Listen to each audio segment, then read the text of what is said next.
So, good evening, everyone. നമ്മൾ module 4 and module 5ന്റെ revised syllabus അനുസരിച്ചിട്ട് വരുന്ന പെൻഡിങ് പോർഷൻ ആണ് നമ്മൾ ഇന്നത്തെ ഈ റെക്കോർഡഡ് സെഷനിലൂടെ കവർ ചെയ്യുന്നത്. അപ്പൊ മൊഡ്യൂൾ 4 എന്ന് പറയുന്നതിനകത്ത് ഇന്റലിജൻസ് ആൻഡ് ക്രിയേറ്റിവിറ്റി എന്ന് പറയുന്ന ടോപ്പിക്സ് ആണ് മൊഡ്യൂൾ 4ൽ വരുന്നത്. അതിൽ നമ്മൾ ഓൾറെഡി കവർ ചെയ്ത ടോപ്പിക്സ് ആണ്. അതിൽ നിന്നും നമുക്ക് എക്സ്ട്രാ നമ്മൾ തിയറീസ് ഓഫ് ഇന്റലിജൻസ് ഒക്കെ ഓൾറെഡി നമ്മൾ കവർ ചെയ്തതാണ്. അപ്പൊ നമ്മൾ ആ കവർ ചെയ്ത ടോപ്പിക്സിനകത്തു നിന്നും ആഡ് ഓൺ ആയിട്ട് വന്നിട്ടുള്ള ഒരു തിയറി ഉണ്ട്. ആ തിയറിയാണ് ഹൈറാർക്കിക്കൽ മോഡൽ ഓഫ് ഇന്റലിജൻസ്. അപ്പൊ ഇന്നത്തെ ക്ലാസ്സിൽ നമ്മൾ ഹൈറാർക്കിക്കൽ മോഡൽ ഓഫ് ഇന്റലിജൻസ് എന്താണെന്ന് കാണും. പിന്നെ ഇമോഷണൽ ഇന്റലിജൻസ് എന്നുള്ള കോൺസെപ്റ്റ് എന്താണെന്നും ഇമോഷണൽ ഇന്റലിജൻസ് അതായിട്ട് കോൺസെപ്റ്റ് ആണ്, അതിൽ എന്തൊക്കെ വരുന്നു എന്നുള്ള ഇമോഷണൽ ഇന്റലിജൻസിന്റെ ആ ഒരു തിയറി കാണും. പിന്നെ ക്രിയേറ്റിവിറ്റി എന്താന്നുള്ളതും കാണും. അപ്പൊ ഇതില് നിങ്ങൾക്ക് ഓൾറെഡി ഞാൻ ഇന്റലിജൻസിന്റെയും തിങ്കിങ്ങിന്റെയും NCERT-യുടെ ചാപ്റ്റേഴ്സ് തന്നിട്ടുണ്ട്. അതിനകത്ത് ഇമോഷണൽ ഇന്റലിജൻസും ക്രിയേറ്റിവിറ്റിയും സ്റ്റേജസ് ഓഫ് ക്രിയേറ്റിവിറ്റിയും ഒക്കെ ഓൾറെഡി ആ ചാപ്റ്ററിനകത്ത് ഇൻക്ലൂഡഡ് ആണ്. പിന്നെ coming to hierarchical model of intelligence, നമ്മൾ NCERT-യിൽ നോക്കുമ്പോൾ നമുക്ക് ആർതർ ജെൻസന്റെ ഒരു തിയറി മാത്രമാണ് NCERT-യിൽ ഉള്ളത്. പക്ഷെ നമ്മൾ അല്ലാതെ മെറ്റീരിയൽസ് ഒക്കെ റെഫർ ചെയ്യുന്ന സമയത്ത് ഹൈറാർക്കിക്കൽ മോഡൽ ഓഫ് ഇന്റലിജൻസ് എന്ന് പറഞ്ഞ് ഒരു 3 ആളുകളുടെ തിയറി കാണുന്നുണ്ട്. അപ്പൊ അതുകൊണ്ട് തന്നെ നമ്മൾ 3 പേരുടെ തിയറി ആയിരിക്കും ഹൈറാർക്കിക്കൽ മോഡൽ ഓഫ് ഇന്റലിജൻസിൽ പറയുന്നത്. അതിൽ ആദ്യമായി നമ്മൾ വെർണന്റെ ഹൈറാർക്കിക്കൽ മോഡൽ ഓഫ് ഇന്റലിജൻസ് കാണും, ദെൻ ജെൻസന്റെ ഹൈറാർക്കിക്കൽ മോഡൽ ഓഫ് ഇന്റലിജൻസ് കാണും, പിന്നെ കാരലിന്റെ ഹൈറാർക്കിക്കൽ മോഡൽ ഓഫ് ഇന്റലിജൻസ് കാണും.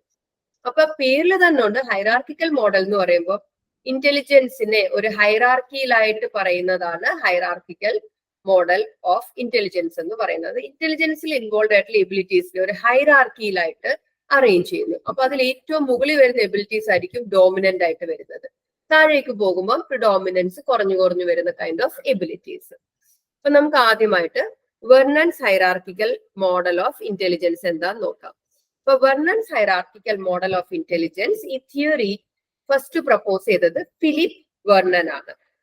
അപ്പൊ ഫിലിപ്പ് വെർണൻ ആണ് വെർണൻസ് ഹൈറാർക്കിക്കൽ മോഡൽ ഓഫ് ഇന്റലിജൻസ് ആദ്യമായിട്ട് പ്രപ്പോസ് ചെയ്തത്.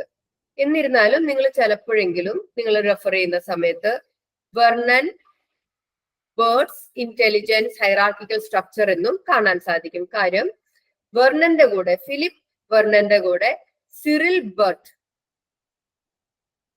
ബർട്ട് എന്ന് പറയുന്ന ബ്രിട്ടീഷ്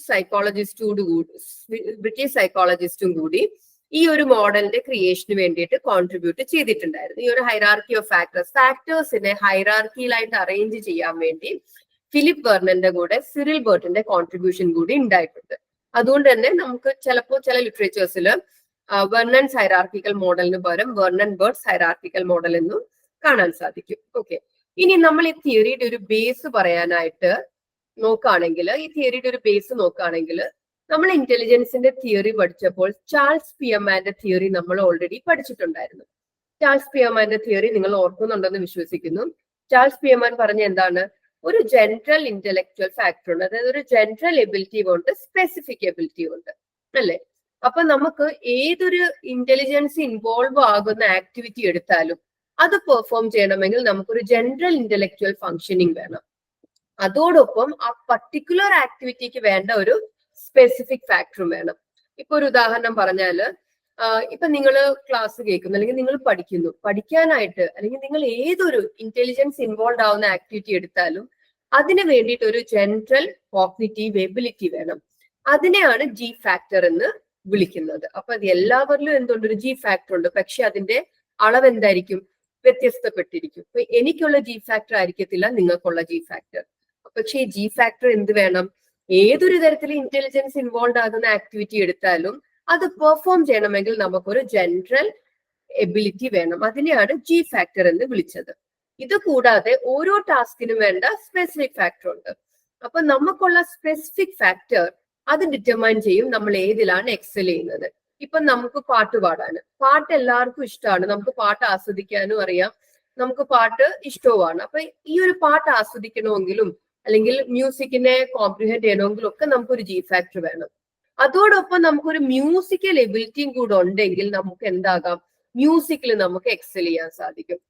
സിമിലർലി നമുക്കൊക്കെ കണക്ക് കൂട്ടാനും അറിയാം, ഒക്കെ അറിയാം. അതിനുവേണ്ടി നമുക്ക് എന്ത് വേണം? ഒരു ജി ഫാക്ടർ വേണം. ഇതിന്റെ കൂടെ നിങ്ങൾക്ക് സപ്പോസ് മാത്തമാറ്റിക്കൽ എബിലിറ്റി, ന്യൂമറിക്കൽ എബിലിറ്റിക്ക് വേണ്ട ഒരു സ്പെസിഫിക് എബിലിറ്റി ഉണ്ടെങ്കിൽ നിങ്ങൾ എന്താകും? ആ ഒരു മാത്തമാറ്റിക്കൽ എബിലിറ്റിയിൽ സാധാരണ ഉള്ളവരെക്കാൾ നിങ്ങൾ എന്താകും? എക്സൽ ആയി മാറും. മനസ്സിലായല്ലോ? അപ്പൊ ഇതാണ് സ്പിയർമാന്റെ ജി ഫാക്ടർ, എസ് ഫാക്ടർ. അപ്പൊ ഒരു ജനറൽ ഇന്റലക്ച്വൽ എബിലിറ്റിയും സ്പെസിഫിക് ഫാക്ടറും ഉണ്ടെന്നാണ് സ്പിയർമാൻ പറഞ്ഞത്. അതിനുശേഷം പിന്നീട് വന്ന തിയറിയാണ് തേഴ്സ്റ്റന്റെ പ്രൈമറി മെന്റൽ എബിലിറ്റി എന്ന് പറയുന്നത്. അപ്പൊ തേഴ്സ്റ്റന്റെ പ്രൈമറി മെന്റൽ എബിലിറ്റി വന്നപ്പോഴത്തേക്കും ജി ഫാക്ടറിന് തേഴ്സ്റ്റൻ വലിയ ഇമ്പോർട്ടൻസ് കൊടുത്തില്ല. തേഴ്സ്റ്റൻ ഇങ്ങനെ ഒരു ജനറൽ ആയിട്ടുള്ള ഒരു ഇന്റലക്ച്വൽ ഫാക്ടർ ഉണ്ടെന്നുള്ള കാര്യം തേഴ്സ്റ്റൻ പറഞ്ഞില്ല. പകരം തേഴ്സ്റ്റൻ എന്താ പറഞ്ഞത്? 7 പ്രൈമറി മെന്റൽ എബിലിറ്റീസ് ആണ് തേഴ്സ്റ്റൻ ഐഡന്റിഫൈ ചെയ്യുന്നത്. ഓരോന്നിനും വേണ്ട, ഓരോ കൈൻഡ് ഓഫ് സ്കില്ലിനും വേണ്ട ഒരു ഇന്റലക്ച്വൽ ഫാക്ടർ അല്ലെങ്കിൽ എബിലിറ്റി ഉണ്ടെന്നാണ് തേഴ്സ്റ്റൻ പറഞ്ഞത്. അപ്പൊ ജി ഫാക്ടറിനെ കുറിച്ച് തേഴ്സ്റ്റൻ ഒന്നും തന്നെ പറയുന്നില്ല. അപ്പൊ നമുക്ക് വേണമെങ്കിൽ പറയാം വെർണന്റെ ഹൈറാർക്കിക്കൽ മോഡൽ എന്താ? ചാൾസ് സ്പിയർമാന്റെ തിയറിയും തേഴ്സ്റ്റന്റെ തിയറിയുടെയും കൂടെ ഒരു കോമ്പിനേഷൻ ആണെന്ന് നമുക്ക് വേണമെങ്കിൽ പറയാം.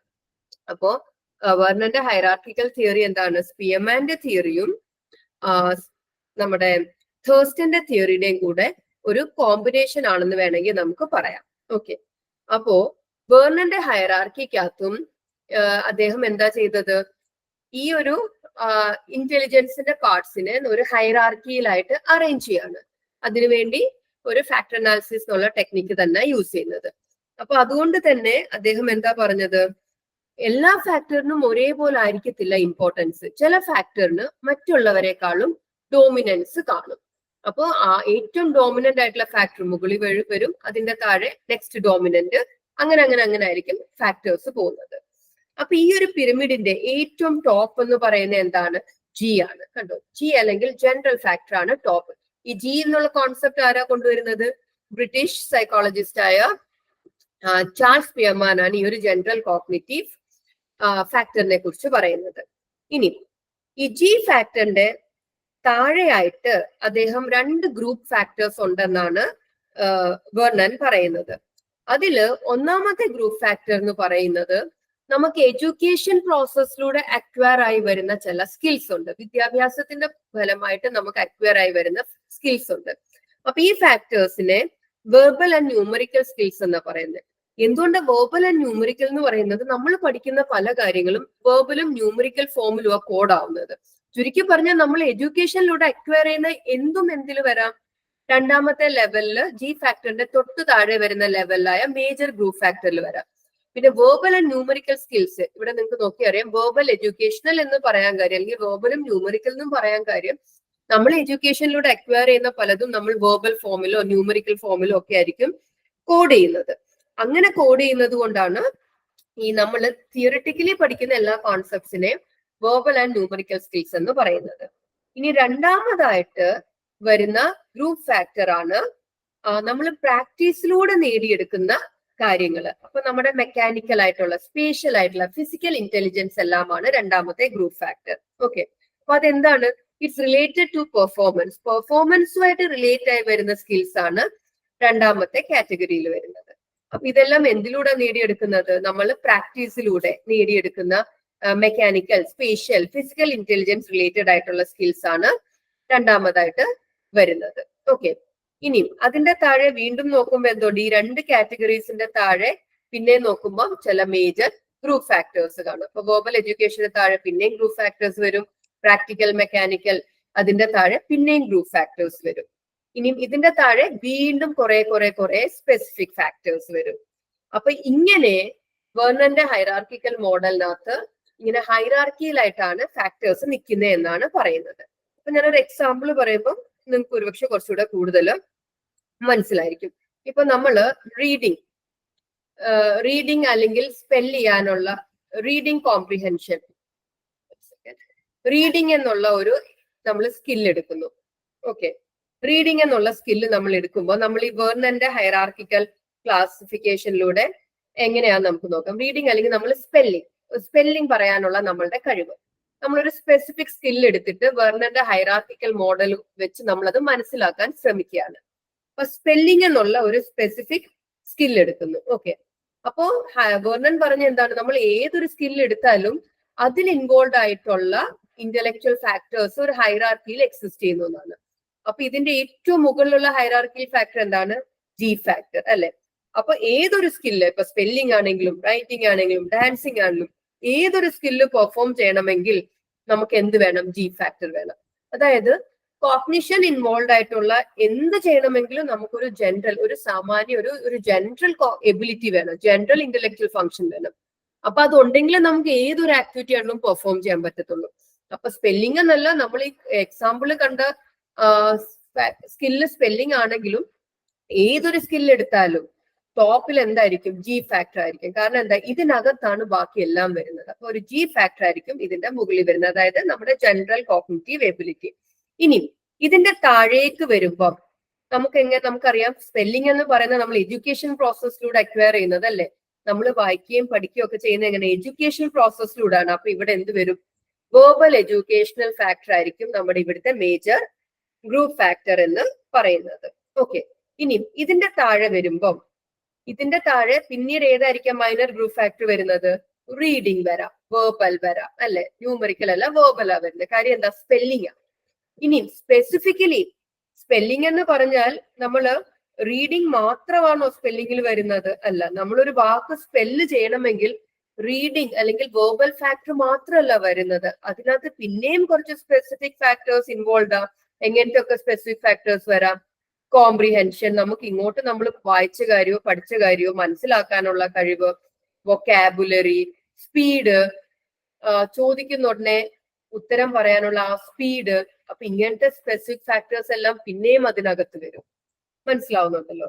അപ്പൊ ഇങ്ങനെയാണ് ഒരു സ്കില്ലിനെ വെർണന്റെ, അതായത് ഏതൊരു സ്കില്ല് എടുത്താൽ അതൊരു ഇന്റലക്ച്വൽ ആക്ടിവിറ്റി അല്ലെങ്കിൽ ഇന്റലിജൻസ് ഇൻവോൾവ്. ആ ഇന്റലിജൻസിനെ എങ്ങനെയാണ് ഹൈറാർക്കിക്കലി ക്ലാസിഫൈ ചെയ്യുന്നത് എന്നുള്ളതാണ് വെർണൻ പറഞ്ഞത്. അപ്പൊ ഞാൻ ഒരു സ്കില്ലിന്റെ എക്സാമ്പിൾ എടുത്ത് പറഞ്ഞതാണ്. അപ്പൊ ആ സ്പെല്ലിംഗ് എന്നുള്ള കപ്പാസിറ്റി, ആ സ്കില്ലിനകത്ത് ഇന്റലിജൻസ് വേണം. അപ്പൊ അവിടെ എങ്ങനെയൊക്കെയാണ് ഇന്റലിജൻസ് ഓപ്പറേറ്റ് ചെയ്യുന്നത്? ഏറ്റവും മുകളിൽ ഒരു ജി ഫാക്ടർ വേണം. ജി ഫാക്ടർ ഉണ്ടെങ്കിൽ നമുക്ക് സ്പെൽ ചെയ്യാൻ പറ്റുള്ളൂ.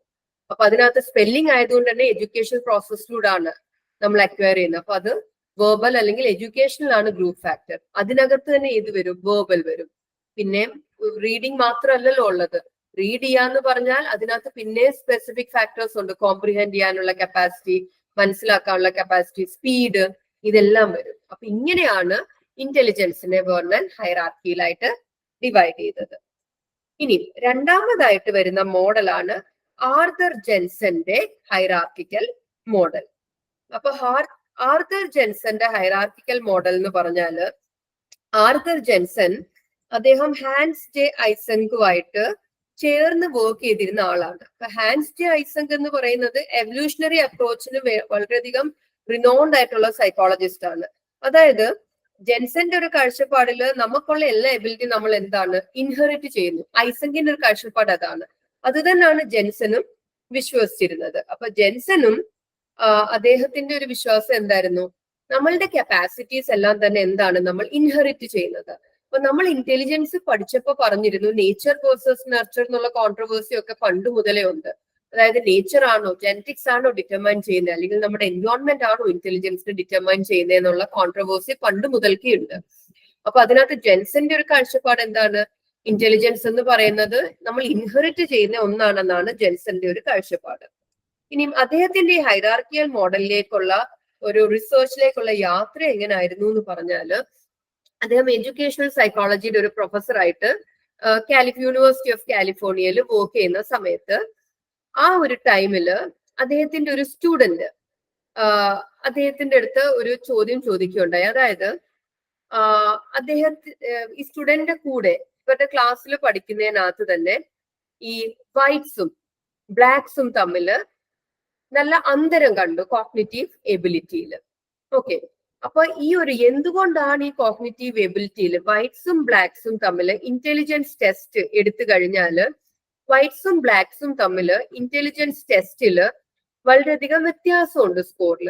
അത് എന്തുകൊണ്ടാണെന്നുള്ള ഒരു സംശയം, ഒരു ചോദ്യം ഇദ്ദേഹത്തിന്റെ ഒരു സ്റ്റുഡന്റ് ചോദിക്കുകയുണ്ടായി. അപ്പൊ സ്റ്റുഡന്റിന്റെ ഡൗട്ട് എന്ന് പറഞ്ഞാൽ ഈ കൊടുക്കുന്ന ഇന്റലിജൻസ് ടെസ്റ്റ് ഇനി കൾച്ചറലി ബയസ്ഡ് ആണോ, കൾച്ചർ എലമെന്റ് ലോഡ് കൂടുതലായതുകൊണ്ടാണോ ഈ വൈറ്റ്സും ബ്ലാക്സും തമ്മിലുള്ള വ്യത്യാസം, ഈ പറയുന്ന ഈ അന്തരം ഇന്റലിജൻസ് ടെസ്റ്റുകളിൽ വരുന്നേന്നുള്ള ഒരു സംശയമാണ് ഇദ്ദേഹത്തിന്റെ സ്റ്റുഡന്റ് ചോദിച്ചത്. അവിടെ നിന്നാണ് അദ്ദേഹം എന്ത് ചെയ്യുന്നത്, ഈ ഒരു റേഷ്യൽ ഡിഫറൻസ് ഇന്റലിജൻസിൽ ഉണ്ടോ എന്നുള്ള കാര്യത്തിൽ വളരെ ഡീറ്റെയിൽഡ് ആയിട്ട് അദ്ദേഹം അനലൈസ് ചെയ്യുകയും ഡേറ്റ, അതായത് അമേരിക്കൻസിനെയും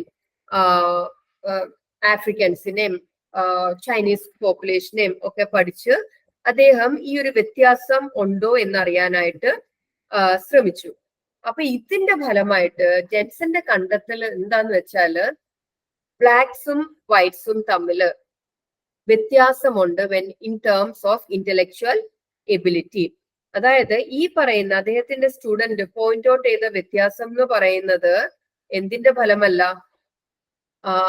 ഇന്റലിജൻസ് ടെസ്റ്റില് കൾച്ചറലി ലോഡഡ് ആയതുകൊണ്ടല്ല, അതായത് കൾച്ചർ അൺഫെയർനെസ് അല്ല, ടെസ്റ്റില് കൾച്ചർ അൺഫെയർനെസ് അല്ല, പകരം ആ ടെസ്റ്റ് എന്താണ്, test properly cognitive ability measure ചെയ്യുന്ന ടെസ്റ്റ് തന്നെയാണ്. പിന്നെ എന്തുകൊണ്ടാണ് ഈ വ്യത്യാസം വന്നതെന്ന് വെച്ചാൽ അതിനെ റേഷ്യൽ ഫാക്ടേഴ്സിലേക്കാണ് ജെൻസൺ പോയിന്റ് ഔട്ട് ചെയ്യുന്നത്. അപ്പൊ ടെസ്റ്റ് കൾച്ചറലി ബയസ്ഡോ കൾച്ചറലി ലോഡഡ് ഐറ്റംസോ ഉള്ളത് കൊണ്ടല്ല ബ്ലാക്സും വൈറ്റ്സും തമ്മിലൊക്കെയുള്ള ഇന്റലക്ച്വൽ ആക്ടിവിറ്റിയിൽ അല്ലെങ്കിൽ ഇന്റലക്ച്വൽ എബിലിറ്റിയിൽ ഈ വ്യത്യാസം വന്നത്, പകരം ഇത് എന്ത് കാരണമാണ്, റേഷ്യലി തന്നെ ഈ വ്യത്യാസം ഉണ്ടെന്നാണ് ജെൻസൺ പറഞ്ഞത്. അപ്പൊ വളരെയധികം എന്താ പറയാ ക്രിറ്റിസിസംസും ഒരു റേഷ്യൽ ഡിസ്ക്രിമിനേഷൻ അല്ലേ പറയുന്നത്, ഒരുപാട് ക്രിറ്റിസിസംസ് ഒക്കെ ഇൻവൈറ്റ് ചെയ്ത തിയറിയാണ്, വളരെയധികം സെൻസേഷനായി മാറിയ തിയറി ആയിരുന്നു ആർതർ ജെൻസന്റെ. അപ്പൊ ജെൻസണും സ്പിയർമാന്റെ ഈ ഒരു ജനറൽ ഫാക്ടർ അല്ലെങ്കിൽ ജി ഫാക്ടർ എന്നുള്ള നോഷനെ അക്സെപ്റ്റ് ചെയ്യുന്നുണ്ട്. എന്നിട്ട് ജെൻസൺ ചെയ്ത് എന്തെന്ന് വെച്ചാൽ ഇന്റലിജൻസിനെ 2 ഡിസ്റ്റിങ്ക്റ്റ് സെറ്റ് ഓഫ് എബിലിറ്റീസ് ആയിട്ട് ഡിവൈഡ് ചെയ്യാണ്. അപ്പൊ ലെവൽ 1 എബിലിറ്റി എന്ന് പറഞ്ഞാൽ എന്താണ്, സിമ്പിൾ ആയിട്ടുള്ള മെമ്മറി ഫങ്ഷൻസ് ഒക്കെയാണ് ലെവൽ 1 എബിലിറ്റി എന്ന് പറയുന്നത്. അതായത് ഒരു സിമ്പിൾ അസോസിയേറ്റീവ് ലേണിംഗ്, അവിടെ എന്താണ്, output is more or less similar to input. അപ്പൊ ഇതിനകത്ത് നമുക്കൊരു ഹയർ ഓർഡർ തിങ്കിങ്ങോ കാര്യങ്ങളോ ഒന്നും വേണ്ട, നമ്മൾ പഠിക്കുന്ന തിരിച്ചു പറയുന്നു. അപ്പൊ മെമ്മറി ഫംഗ്ഷനും സിമ്പിൾ അസോസിയേറ്റീവ് ലേണിംഗും ഒക്കെ ഇതിൽ വരുന്നുള്ളൂ. ഇനി ലെവൽ 2 എബിലിറ്റി എന്ന് പറയുന്നത് അത് കുറച്ച് കോഗ്നിറ്റീവ് കോമ്പീറ്റൻസ് ആണ്. അതായത് ഹയർ ലെവൽ ഓഫ് അബ്സ്ട്രാക്ട് റീസണിങ്ങും കൺസെപ്ച്വൽ തോട്ടും കുറച്ചുകൂടെ ഹയർ ലെവൽ ഓഫ് സ്കിൽസ് ആണ് ഇൻവോൾവ് ആകുന്നതിനകത്ത്.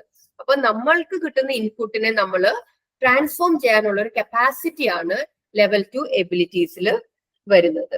ഓക്കെ, അപ്പൊ ഈ ലെവൽ 2 എബിലിറ്റീസ് ആണ് സ്കൂളിലും മറ്റുമൊക്കെ കൂടുതൽ സക്സസ്ഫുൾ ആയിട്ട് വരുന്നത്.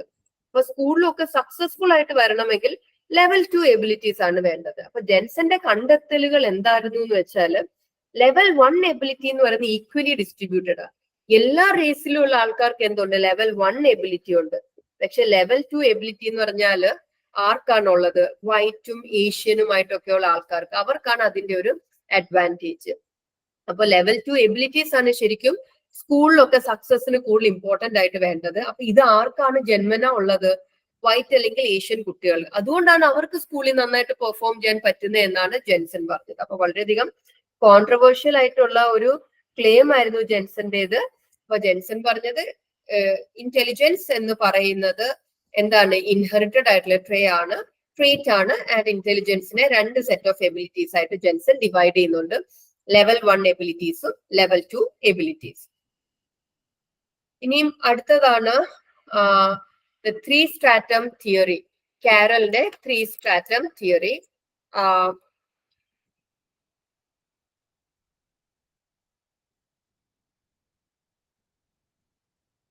അപ്പൊ നമ്മൾ ഇപ്പൊ പഠിച്ച ഹൈറാർക്കിക്കൽ മോഡൽ പോലെ തന്നെ ഉള്ള ഒരു മോഡലാണ് കാരൽസ് 3 സ്ട്രാറ്റം തിയറി. അപ്പൊ ഇത് പ്രപ്പോസ് ചെയ്തത് ജോൺ കാരൽ ആണ് 1993. ജോൺ കാരൽ 1993 പ്രപ്പോസ് ചെയ്ത തിയറിയാണ് 3 stratum model of human intelligence. അപ്പോ ഈ 3 സ്ട്രാറ്റം മോഡൽ ഓഫ് ഇന്റലിജൻസ് ഇത് ഡെവലപ്പ് ചെയ്തിരിക്കുന്ന സ്പിയർമാന്റെ മോഡൽ ഓഫ് ജനറൽ ഇന്റലിജൻസിന് ബേസ് ചെയ്തുകൊണ്ടാണ്. അതോടൊപ്പം കാറ്റലിന്റെ ഹോൺ ആൻഡ് കാറ്റലിന്റെ ഫ്ലൂയിഡ് ആൻഡ് ക്രിസ്റ്റലൈസ്ഡ് ഇന്റലിജൻസ് എന്നുള്ള കോൺസെപ്റ്റും കൂടെ ചേർത്താണ്. നമ്മൾ കാറ്റലിന്റെ ഫ്ലൂയിഡ് ആൻഡ് ക്രിസ്റ്റലൈസ്ഡ് ഇന്റലിജൻസ് എന്താന്നൊക്കെ നമ്മൾ ഓൾറെഡി കണ്ടിട്ടുണ്ടായിരുന്നു. അപ്പോൾ ഈ പറയുന്ന തിയറിയും ഡെവലപ്പ് ചെയ്തിരിക്കുന്നത് സൈക്കോമെട്രിക് അപ്രോച്ചിനെ ബേസ് ചെയ്തുകൊണ്ടാണ്, ഫാക്ടർ അനാലിസിസ് യൂസ് ചെയ്തുകൊണ്ട് തന്നെയാണ്. വെർണന്റെ ഫാക്ടർ അനാലിസിസ് പോലെ തന്നെ കാരലിന്റെ തിയറിയും ഫാക്ടർ അനാലിസിസിനെ ബേസ് ചെയ്തുകൊണ്ട് തന്നെ യൂസ് ചെയ്തതാണ്. ഓക്കെ, അപ്പൊ എന്താണ് ഇന്റലിജൻസിന്റെ അണ്ടർലൈൻ സ്ട്രക്ചർ എന്നുള്ളതാണ് ഈ തിയറിയിലൂടെ കണ്ടെത്താൻ ശ്രമിച്ചത്. അപ്പൊ നമ്മൾ വേർണന്റെ തിയറിയിൽ നിന്നും ഉള്ള ഒരു സാമ്യം എന്താണ്, ഏറ്റവും ടോപ്പിൽ എന്താന്ന് തന്നെയാണ് കാരന്റെ തിയറി പറയുന്നത്. ജനറൽ ഇന്റലിജൻസ് തന്നെ അല്ലെങ്കിൽ ജി തന്നെയാണ് ഏറ്റവും ടോപ്പിലായിട്ട് വരുന്നത്. ഇനി അതിന്റെ താഴെ എന്താ വരുന്നത്, നമ്മള് എന്തുകൂടെ കമ്പൈൻ ചെയ്താ പറയുന്നത്, ഹോണിന്റെയും കാറ്റലിന്റെയും ഫ്ലൂയിഡ് ആൻഡ് ക്രിസ്റ്റലൈസ്ഡ് ഇന്റലിജൻസ് എന്നുള്ള കോൺസെപ്റ്റൂടെ സ്പിയർമാന്റെ തിയറിയിലൂടെ കമ്പൈൻ ചെയ്ത് ഡിറൈവ് ചെയ്തെടുത്ത മോഡൽ ആയതുകൊണ്ട് തന്നെ രണ്ടാമതായിട്ട് ജനറൽ ഇന്റലിജൻസ് കഴിഞ്ഞ ആ ഹൈറാർക്കിയിൽ രണ്ടാമത്തെ ലെവലിൽ വരുന്ന എന്തൊക്കെയാണ്, fluid intelligence, crystallised intelligence, general memory and learning, broad visual perception, broad auditory perception, broad retrieval ability, broad cognitive speed, processing speed. ഇതൊക്കെയാണ് രണ്ടാമത്തെ ലെവലിൽ വരുന്നത്. ഇനി ഈ ഓരോ ലെവലും ഓരോ ഫാക്ടറും എന്തിനൊക്കെ ഇമ്പോർട്ടന്റ് ആണ്. ഇപ്പൊ ഫ്ലൂയിഡ് ഇന്റലിജൻസ് കൂടുതലായിട്ടുണ്ടെങ്കിൽ നമുക്ക് സീക്വൻഷ്യൽ റീസണിങ്ങും ഇൻഡക്റ്റീവ് കപ്പാസിറ്റിയും കൂടുതലായിരിക്കും. ക്രിസ്റ്റലൈസ്ഡ് ഇന്റലിജൻസ് ആണ് എന്തിനു വേണ്ടത്, നമുക്ക് ലാംഗ്വേജ് കോംപ്രിഹെൻഷനും വൊക്കാബുലറി നോളജിനും ഒക്കെ എന്ത് വേണം, ക്രിസ്റ്റലൈസ്ഡ് ഇന്റലിജൻസ് വേണം. മെമ്മറി സ്പാനും അസോസിയേറ്റീവ് മെമ്മറി കാര്യങ്ങൾക്കൊക്കെ എന്ത് വേണം, ജനറൽ മെമ്മറി ആൻഡ് ലേണിംഗ് വേണം. സ്പേഷ്യൽ റിലേഷൻസ്, വിഷ്വലൈസേഷൻ, ഇതിനൊക്കെ വിഷ്വൽ പെർസെപ്ഷൻ വേണം. അപ്പൊ ഇങ്ങനെ ഓരോ ലെവലും ഓരോ ഫാക്ടറും എന്തിനേലൊക്കെ ലീഡ് ചെയ്തു നാരോ എബിലിറ്റീസ് ആണ് കാണിക്കുന്നത്. ഓക്കെ, അപ്പോ ഒന്നാമത്തെ ഏറ്റവും ടോപ്പിലുള്ള സ്ട്രേറ്റം എന്താ, ജനറൽ ഇന്റലിജൻസ് ആണ്. രണ്ടാമത്തെ സ്ട്രേറ്റം എന്താണ്, ബ്രോഡ് എബിലിറ്റീസ്. അങ്ങനത്തെ 8 ബ്രോഡ് എബിലിറ്റീസ് ആണ് രണ്ടാമത്തെ സ്ട്രേറ്റത്തിൽ പറയുന്നത്. മൂന്നാമത്തെ സ്ട്രേറ്റ് എന്താ, സ്പെസിഫിക് ലെവലാണ്, കുറച്ചുകൂടെ സ്പെസിഫിക് ആയിട്ടുള്ള ഫാക്ടേഴ്സ് ആണ് പറയുന്നത്. അപ്പൊ ഇത് മൂന്നുമാണ് ഹൈറാർക്കിക്കൽ മോഡൽ ഓഫ് ഇന്റലിജൻസ്.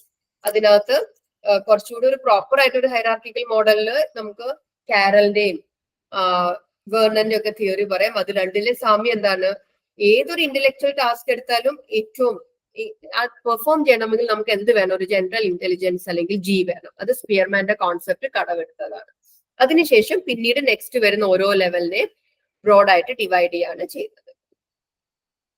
ഇനി അടുത്തതായിട്ട് നമുക്ക് ആ ചാപ്റ്ററിൽ കവർ ചെയ്യാനുള്ള ടോപ്പിക്കാണ് ഇമോഷണൽ ഇന്റലിജൻസ് എന്നുള്ള കോൺസെപ്റ്റ്. അപ്പൊ നമ്മൾ IQ എന്നുള്ള കോൺസെപ്റ്റും IQന്റെ ഡെഫിനിഷനും ഫോർമുലയും ഒക്കെ കണ്ടിട്ടുണ്ട്. IQ പോലെ തന്നെ ഇമ്പോർട്ടന്റ് ആയിട്ടുള്ളതാണ് ഇമോഷണൽ ഇന്റലിജൻസ്. അപ്പൊ ഇമോഷണൽ ഇന്റലിജൻസ് എന്നുള്ള ഈ ഒരു കോൺസെപ്റ്റ് ആദ്യമായിട്ട് കൊണ്ടുവരുന്നത് പീറ്റർ സാലവേയും ജോൺ മെയറുമാണ്. പക്ഷെ കോൺസെപ്റ്റ് പോപ്പുലറൈസ്ഡ് ആകുന്നത് ഡാനിയൽ ഗോൾമാന്റെ വർക്കിലൂടെയാണ്. അപ്പൊ 1990 ഫസ്റ്റ് ടൈം ഈ ഒരു കോൺസെപ്റ്റ് കൊണ്ടുവരുന്നത് സാലവേയും മേയറുമാണ്. 1995 ഗോൾമാൻ ഇതിനെ പോപ്പുലറൈസ് ചെയ്യാണ് വേണ്ടത്. അപ്പൊ ഗോൾമാൻ ആണ് ഇമോഷണൽ ഇന്റലിജൻസിന്റെ ഒരു തിയറി എന്ന് പറഞ്ഞ് എന്താണ് ഇമോഷണൽ ഇന്റലിജൻസിൽ ഉള്ളതെന്നുള്ള ഒരു ബ്രീഫ് ഡിസ്ക്രിപ്ഷൻ നമുക്ക് തരുന്നത്. ഇമോഷണൽ ഇന്റലിജൻസ് എന്ന് പറഞ്ഞാൽ അതിന് 5 പാർട്ടാണുള്ളത്. നമുക്ക് എപ്പോഴാണ് ഒരാൾ ഇമോഷണലി ഇന്റലിജന്റ് അല്ലെങ്കിൽ ഹൈ ഓൺ EQ എന്ന് പറയാവുന്നത്, അയാളുടെ തന്നെ ഇമോഷൻസിനെ അറിയാനുള്ള കപ്പാസിറ്റി ഉണ്ടെങ്കിൽ, അയാളുടെ തന്നെ ഇമോഷനെ മാനേജ് ചെയ്യാനുള്ള കപ്പാസിറ്റി ഉണ്ടെങ്കിൽ, മോട്ടിവേറ്റ് ചെയ്യാനുള്ള കഴിവ്, മറ്റൊരാളുടെ ഇമോഷനെ തിരിച്ചറിയാനുള്ള കഴിവ്, ദെൻ റിലേഷൻഷിപ്പിനെ ഹാൻഡിൽ ചെയ്യാനുള്ള കഴിവ്, ഇത്രയും ഉണ്ടെങ്കിൽ നമുക്ക് പറയാം അയാൾ ഇമോഷണലി ഇന്റലിജന്റ് ആണെന്നുള്ളത്. അപ്പൊ ഇമോഷണൽ ഇന്റലിജൻസിനകത്ത് എന്തൊക്കെയാ ഉള്ളത്, ഇമോഷണൽ ഇന്റലിജൻസിനകത്ത് 5 പാർട്സ് ആണുള്ളത്. ഒന്നാമത്തെ എന്താണ്, നോയിങ് യുവർ ഓൺ ഇമോഷൻസ്. നമുക്ക് നമ്മളുടെ തന്നെ ഇമോഷൻസിനെ അറിയാനും മനസ്സിലാക്കാനും തിരിച്ചറിയാനും ഒക്കെയുള്ള കഴിവ്. Managing our own emotions. അപ്പൊ നമുക്ക് നമ്മുടെ ഇമോഷൻസിനെ അറിഞ്ഞാൽ മാത്രം പോരാ, അതിനെ നമുക്ക് മാനേജ് ചെയ്യാനുള്ള കഴിവുണ്ടായിരിക്കണം. Then motivating അവേഴ്സെൽസ്. നമ്മളെ എന്ത് ചെയ്യാൻ കഴിയണം, നമ്മളുടെ ഇമോഷൻസിനെ റെഗുലേറ്റ് ചെയ്തുകൊണ്ട് മുന്നോട്ട് നമ്മുടെ ഗോളിലേക്ക് നമ്മളെ നയിക്കാനുള്ള നമ്മുടെ കഴിവാണ് motivating ourselves. Then recognising emotion of others. Emotional ഇന്റലിജൻസിനകത്ത് നമ്മൾ നമ്മുടെ ഇമോഷൻസിനെ കുറിച്ച് അവയർനെസ്സും റെഗുലേഷനും മാത്രം ഉണ്ടായാൽ പോരാ, മറ്റൊരാളുടെ ഇമോഷൻസിനെ റെക്കഗ്നൈസ് ചെയ്യാനുള്ള കഴിവും ഉണ്ടായിരിക്കണം. ആൻഡ് ഫൈനലി ഈ ഒരു നോളജ് വെച്ചുകൊണ്ട് സ്വന്തം ഇമോഷൻസിനെ അറിയുകയും മറ്റൊരാളുടെ ഇമോഷൻസിനെ അറിയുന്നതും വഴി ആ നോളജ് വെച്ചുകൊണ്ട് റിലേഷൻഷിപ്സിനെ ഹാൻഡിൽ ചെയ്യാനുള്ള കഴിവാണ് 5ാമതായിട്ട് പറയുന്നത്, ഹാൻഡ്ലിംഗ് റിലേഷൻഷിപ്സ്. അപ്പൊ ഇമോഷണൽ ഇന്റലിജൻസിന്റെ തിയറി എന്ന് പറഞ്ഞാൽ ഗോൾമാന്റെ ഈ ഒരു 5 പാർട്സ്, ഇമോഷണൽ ഇന്റലിജൻസ് എന്ന് പറയുന്നത് 5 പാർട്സ് ഉണ്ടെന്നുള്ളതാണ്. അപ്പൊ ഇവിടെ നിങ്ങൾ ഓർക്കേണ്ട ഒരു കാര്യം, നമ്മൾ ഇമോഷണൽ ഇന്റലിജൻസ് എന്ന് പറയുമ്പോൾ ഈ ഒരു തിയറിയാണ് നമ്മൾ കൂടുതലും പഠിക്കുന്നത്. അപ്പൊ അതുകൊണ്ട് തന്നെ നമ്മുടെ മനസ്സിൽ ഡാനിയൽ ഗോൾമാന്റെ പേര് രജിസ്റ്റർ ആയിരിക്കും. പക്ഷേ the concept of emotional intelligence ആദ്യം ഇൻട്രൊഡ്യൂസ് ചെയ്യുന്നത് സാലവേയും മേയറുമാണ്. പോപ്പുലറൈസ് ചെയ്ത ആളാണ് ഡാനിയൽ ഗോൾമാൻ എന്ന് പറയുന്നത്. ഓക്കെ, ഇനിയും അടുത്തതായിട്ട് നമുക്ക് ആ ഒരു മൊഡ്യൂളിൽ കവർ ആകാതെ കടന്ന ടോപ്പിക്കാണ് ക്രിയേറ്റിവിറ്റി. ഓക്കെ, അപ്പൊ നമ്മൾ ക്രിയേറ്റിവിറ്റി വളരെയധികം സിമ്പിൾ ആയിട്ടുള്ള ടോപ്പിക്കാണ്. അപ്പൊ ക്രിയേറ്റിവിറ്റിയിലെ ഒരു പയനിയർ എന്ന് നമുക്ക് വേണമെങ്കിൽ പറയാം JP ഗിൽഫോർഡ്. ഗിൽഫോർഡ് ആണ് ക്രിയേറ്റിവിറ്റി റിസർച്ചിൽ വളരെയധികം പയനിയർഡ് ആയിട്ടുള്ള ആള്. അപ്പൊ അദ്ദേഹം രണ്ട് തരത്തിലെ തിങ്കിങ്ങിനെ കുറിച്ച് പറയുന്നുണ്ട്, കൺവേർജന്റ് തിങ്കിങ്ങും ഡൈവേർജന്റ് തിങ്കിങ്ങും. കൺവേർജ് ചെയ്യാന്ന് വെച്ചാൽ എന്താ, ഒരിടത്തേക്ക് കൂടിച്ചേരുക. ഡൈവേർജ് ചെയ്യാന്ന് വെച്ചാൽ എന്താ, ഇങ്ങനെ വ്യത്യാസപ്പെട്ട് ഇങ്ങനെ വൈഡ് ആയിട്ട് വിഭിന്നമായി പോകുക എന്നുള്ളതാണ് അല്ലെ. അപ്പൊ നമ്മുടെ ചിന്തകളിലും നമുക്ക് എന്തുണ്ട്, രണ്ട് തരത്തിലെ ചിന്തകളുണ്ട്, കൺവേർജന്റ് തിങ്കിങ്ങും ഡൈവേർജന്റ് തിങ്കിങ്ങും. ഇപ്പൊ ഞാൻ നിങ്ങളോട് ചോദിക്കുകയാണ് 2 + 3 = എത്ര എന്ന് ചോദിച്ചു കഴിഞ്ഞാൽ ഇവിടെ നിങ്ങൾക്കറിയാം എന്താണ്, ഇതിൽ നിന്നും നമുക്ക് ഒരു ഒറ്റ ആൻസറിലേക്ക് എത്താണല്ലോ അല്ലെ, ഒരു കറക്റ്റ് ആൻസറേ ഉള്ളൂ. അപ്പൊ ഇത്തരം തിങ്കിങ് ഇവിടെ നിങ്ങൾ ഇൻവോൾവ് ചെയ്യുന്ന തിങ്കിങ് എന്താണ്, കൺവേർജന്റ് തിങ്കിങ്. ഒരു ആൻസറിലേക്കാണ് നിങ്ങൾ എത്തേണ്ടത്. അപ്പൊ അത്തരം പ്രോബ്ലംസ് സോൾവ് ചെയ്യാൻ വേണ്ടി നിങ്ങൾ യൂസ് ചെയ്യുന്ന തിങ്കിങ് ആണ് കൺവേർജന്റ് തിങ്കിങ്. അപ്പൊ ഡൈവേർജന്റ് തിങ്കിങ് എന്ന് പറയുമ്പോൾ ഇതിന്റെ നേരെ ഓപ്പോസിറ്റ് ആണ്. അപ്പൊ നമുക്കൊരു സ്റ്റാർട്ടിംഗ് പോയിന്റിൽ നിന്നും നിങ്ങൾ മാക്സിമം സൊല്യൂഷൻസ് നിങ്ങൾ ഐഡന്റിഫൈ ചെയ്യാൻ ശ്രമിക്കുന്നതാണ് ഡൈവേർജന്റ് തിങ്കിങ്. അതായത് ഞാൻ നിങ്ങളോട് ചോദിക്കുകയാണ്, ഒരു പേനയുടെ യൂസ് എന്തൊക്കെയാണ്? അപ്പൊ മാക്സിമം നിങ്ങൾ സൊല്യൂഷൻസ് പറയാൻ ശ്രമിക്കുമ്പോൾ നിങ്ങൾ എൻഗേജ് ചെയ്യുന്ന തിങ്കിങ് ആണ് ഡൈവേർജന്റ് തിങ്കിങ്. അപ്പൊ ഒരു പേനയുടെ യൂസ് എന്ന് പറയുമ്പോൾ ബേസിക്കലി പറഞ്ഞാൽ നമുക്ക് റൈറ്റിംഗ് എന്ന് പറയാം. പക്ഷെ ഇതല്ലാതെ പിന്നെ എന്തൊക്കെ യൂസ് ഉണ്ട് പേന വെച്ചിട്ട്? പേനയെ നമുക്കൊരു ലൈൻ വരയ്ക്കാൻ വേണ്ടി യൂസ് ചെയ്യാം, നമ്മുടെ മുടിയെ തിരികെ വെക്കാൻ യൂസ് ചെയ്യാം, കളിക്കാൻ യൂസ് ചെയ്യാം. അപ്പൊ ഇങ്ങനെ നമ്മള് പല പോസിബിലിറ്റീസ്, ഒരു സ്റ്റാർട്ടിംഗ് പോയിന്റിൽ നിന്നും പല പോസിബിലിറ്റീസ് നമ്മൾ ഡിറൈവ് ചെയ്തെടുക്കുമ്പോൾ അത്തരം തിങ്കിങ്ങിനെ നമ്മൾ എന്ത് വിളിക്കുന്നത്, ഡൈവേർജന്റ് തിങ്കിങ് എന്ന് വിളിക്കുന്നത്. അപ്പൊ ക്രിയേറ്റീവ് തിങ്കിങ്ങിനകത്ത് എന്തുണ്ട്, കൺവേർജന്റ് തിങ്കിങ്ങും ഉണ്ട്, ഡൈവേർജന്റ് തിങ്കിങ്ങും ഉണ്ട്. അപ്പൊ കൺവേർജന്റ് തിങ്കിങ്ങും ഡൈവേർജന്റ് തിങ്കിങ്ങും മാത്രമാണോ ക്രിയേറ്റിവിറ്റി? അല്ല. ഈ ഒരു ഡൈവേർജന്റ് തിങ്കിങ്ങിന്റെ പ്രത്യേകത എന്തായിരിക്കണം? Fluency, flexibility, originality. അപ്പൊ കൺവേർജന്റും ഡൈവേർജന്റ് തിങ്കിങ്ങിന്റെ കൂടെ തന്നെ നമ്മുടെ തിങ്കിങ്ങിനകത്ത് ഫ്ലുവൻസിയും ഫ്ലെക്സിബിലിറ്റിയും ഒറിജിനാലിറ്റിയും ഉണ്ടായിരിക്കണം. അപ്പൊ ഫ്ലുവൻസി എന്ന് പറഞ്ഞാൽ total number of solutions produce. ഇപ്പൊ ഞാൻ നിങ്ങളോട് പേനയുടെ യൂസസ് പറയാൻ പറഞ്ഞപ്പം എത്ര നമ്പർ ഓഫ് യൂസസ് നിങ്ങൾക്ക് പറയാൻ സാധിച്ചു, അതിനെയാണ് നമ്മൾ എന്ത് പറയുന്നത്, ഫ്ലുവൻസി ഇൻ തിങ്കിങ് എന്ന് പറയാൻ സാധിക്കുന്നത്. അപ്പൊ എല്ലാവർക്കും ഒരുപോലെ ഇത് പോസിബിൾ ആണോ? അല്ല. അപ്പൊ ചിലർക്ക് 2 യൂസേ പറയാൻ സാധിക്കും, ചിലർക്ക് 3 പറയാൻ പറ്റും, ചിലർക്ക് 10 പറയാൻ പറ്റും. ഈ ഒരു ടോട്ടൽ നമ്പർ ഓഫ് സൊല്യൂഷൻസ് നിങ്ങൾക്ക് പ്രൊഡ്യൂസ് ചെയ്യാൻ പറ്റിയ ടോട്ടൽ നമ്പർ ഓഫ് സൊല്യൂഷൻസിനെയാണ് ഫ്ലുവൻസി എന്ന് പറയുന്നത്. ഇനി ഫ്ലെക്സിബിലിറ്റി എന്ന് പറയുമ്പോൾ നമുക്ക് എന്തുമാത്രം ഡിഫറെന്റ് ആയിട്ടുള്ള സൊല്യൂഷൻസ്, എന്തുമാത്രം വേരീഡ് ആയിട്ടുള്ള സൊല്യൂഷൻസ് കൊണ്ടുവരാൻ സാധിക്കുന്നു, ആ ഒരു തിങ്കിങ് കപ്പാസിറ്റിയാണ് ഫ്ലെക്സിബിലിറ്റി എന്ന് പറയുന്നത്. അപ്പൊ നമുക്ക് വേരിയേഷൻസ് തിങ്കിങ്ങിൽ കൊണ്ടുവരാൻ പറ്റുന്ന എപ്പോഴാണ്, നമുക്ക് ഫ്ലെക്സിബിളി ചിന്തിക്കാൻ പറ്റുമ്പോഴാണ്. അപ്പൊ ഫ്ലെക്സിബിലിറ്റി എന്ന് പറയുമ്പോൾ number of different types of solutions produced ആണ് ഫ്ലെക്സിബിലിറ്റി. ഇനി ഒറിജിനാലിറ്റി എന്ന് പറയുമ്പോൾ നോവൽ, പുതിയതായിട്ടുള്ള, ന്യൂ ആയിട്ടുള്ള, അൺയൂഷ്വൽ ആയിട്ടുള്ള, ഇതുവരെ ആരും കണ്ടിട്ടും കേട്ടിട്ടും ഇല്ലാത്ത പുതിയതായിട്ടുള്ള, ഇപ്പൊ ഞാനീ പറഞ്ഞ പല യൂസസും നിങ്ങൾ പലരും കേട്ടിട്ടുള്ളതായിരിക്കും അല്ലെ, സ്കെയിലായിട്ട് യൂസ് ചെയ്യാവുന്നതും മുടിയിൽ വെക്കുന്നതും. ഇതൊന്നും അല്ലാതെ അൺയൂഷ്വൽ ആയിട്ടുള്ള, ന്യൂ ആയിട്ടുള്ള സൊല്യൂഷൻസ് നിങ്ങൾക്ക് കൊണ്ടുവരാൻ സാധിക്കുമെങ്കിൽ നിങ്ങളുടെ തിങ്കിങ് എന്താന്ന് പറയാം, ഒറിജിനാലിറ്റി ഉണ്ടെന്ന് പറയാം. അപ്പൊ ഇതെല്ലാം ഉണ്ടെങ്കിൽ നമുക്ക് ക്രിയേറ്റിവിറ്റി എന്ന് പറയാൻ പറ്റുമോ? ഇല്ല. ഇതൊക്കെ ഉണ്ടാവണം. അതോടൊപ്പം തന്നെ ക്രിയേറ്റീവ് എന്ന് നമുക്ക് പറയാവുന്ന എന്താണ്, റിയാലിറ്റി ഓറിയന്റഡ് ആയിട്ട് നമ്മൾ ഒരു കാര്യം ചെയ്യുന്നു, അത് അപ്രോപ്രിയേറ്റ് ആണ്, കൺസ്ട്രക്റ്റീവ് ആണ്, സോഷ്യലി ഡിസൈറബിൾ ആണ്. നമ്മൾ വളരെ വ്യത്യസ്തമായ പുതിയതായ എന്തെങ്കിലും ഒന്ന് ഉണ്ടാക്കിയത് കൊണ്ട് ക്രിയേറ്റീവ് ആവുന്നില്ല. ആ ഉണ്ടാക്കിയ സാധനം വേണ്ടതായിരിക്കണം, എന്തെങ്കിലും ഒരു പ്രോബ്ലം സോൾവ് ചെയ്യുന്നതായിരിക്കണം, സോഷ്യലി ഡിസൈറബിൾ ആയിരിക്കണം, റിയാലിറ്റി ഓറിയന്റഡ് ആയിരിക്കണം. അങ്ങനെയെങ്കിൽ മാത്രമേ നമുക്ക് അതിനെ ക്രിയേറ്റിവിറ്റി എന്ന് പറയാൻ സാധിക്കത്തുള്ളൂ. ഓക്കെ, ഇനിയും ക്രിയേറ്റിവിറ്റി, നമ്മൾ എപ്പോഴെങ്കിലും ക്രിയേറ്റിവിറ്റിയിൽ ഇൻവോൾവ് ആകുമ്പം നമ്മൾ ആ ഒരു ക്രിയേറ്റീവ് തിങ്കിങ് പ്രോസസ്സിലൂടെ കടന്നു പോകുന്നത് പല സ്റ്റേജസിലൂടെ ആണ്. ഓക്കെ, അപ്പൊ ഈ ഒരു സ്റ്റേജസ്, ക്രിയേറ്റീവ് തിങ്കിങ്ങിന്റെ സ്റ്റേജസ് തന്നത് വാലസ് ആണ്. അപ്പൊ ഈ 5 സ്റ്റേജസിൽ ആദ്യത്തെ സ്റ്റേജ് എന്ന് പറയുന്നത് ഓറിയന്റേഷൻ ആണ്. അപ്പൊ ഓറിയന്റേഷനകത്ത് നമ്മൾ എന്ത് ചെയ്യണം? എന്താണോ നമ്മുടെ മുന്നിലുള്ള പ്രോബ്ലം അതിനെ ഡിഫൈൻ ചെയ്യുകയും അതിന്റെ പ്രധാനപ്പെട്ട ഡയമെൻഷൻസിനെ ഐഡന്റിഫൈ ചെയ്യാൻ ശ്രമിക്കുകയും ചെയ്യുന്നതാണ് ഓറിയന്റേഷൻ. ഇനി രണ്ടാമത്തെ സ്റ്റേജ് ആണ് പ്രിപ്പറേഷൻ. പ്രിപ്പറേഷനകത്ത് ഈ പ്രോബ്ലത്തിനെ കുറിച്ച് നമുക്ക് കിട്ടാവുന്ന മാക്സിമം ഇൻഫർമേഷൻസ് കളക്ട് ചെയ്യുന്ന സ്റ്റേജ് ആണ് പ്രിപ്പറേഷൻ. നമ്മൾ ആ പ്രോബ്ലം സോൾവ് ചെയ്യാൻ വേണ്ടി നമ്മളെ വെൽ പ്രിപ്പയർ ആക്കാണ്. നമുക്ക് എങ്ങനെ പ്രിപ്പയർഡ് ആകാൻ പറ്റുന്നത്? അതിനെ കുറിച്ചുള്ള മാക്സിമം ഇൻഫർമേഷൻ നമ്മൾ കളക്ട് ചെയ്യുമ്പോഴാണ് നമ്മൾ പ്രിപ്പയർഡ് ആകുന്നത്. അപ്പൊ നമ്മൾ പ്രോബ്ലം ഐഡന്റിഫൈ ചെയ്തു, കിട്ടാവുന്ന സൊല്യൂഷൻസ് എല്ലാം കിട്ടി, നമ്മൾ വായിച്ചു നോക്കുന്നു, മെറ്റീരിയൽസ് കളക്ട് ചെയ്യുന്നു, ഒക്കെ ചെയ്തു. അപ്പൊ നമ്മള് ഇങ്ങനൊക്കെ ചെയ്താലും ഇമ്മീഡിയറ്റ്ലി നമുക്ക് സൊല്യൂഷനിലേക്ക് കിട്ടുമോ?